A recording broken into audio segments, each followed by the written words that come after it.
nationwide sa tanghali. Padetalye ng ating mga balita, mga kabrigada. Nanindigan ng Pilipinas na dapat nang itigil pa ng China ang mga iligal na gawain nito sa ating teritoryo at sumunod sa UNCLOS kung saan ay pinawalang bisa ang claims ng China. Ito ang idiniin ng National Maritime Council matapos ang pagwawagiway ng watawat ng China sa Sandy Cay. Sa isang pahayag, idiniin pa ng NMC na walang basihan ang pag-claim ng China sa Sandy Cay o ang tinatawag na Pag-asa K2.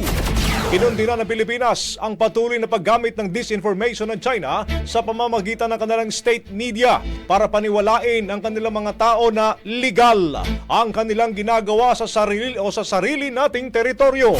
Sinabi pa ng NMC ang patuloy na pagkasira ng kalikasan sa Pag-asa Island ay bunsod na rin ng illegal na mga aktibidad ng Chinese vessel at ang pagtatayo ng artificial islands nito sa Zamora Reef o ang sinasabi nating Subi Reef.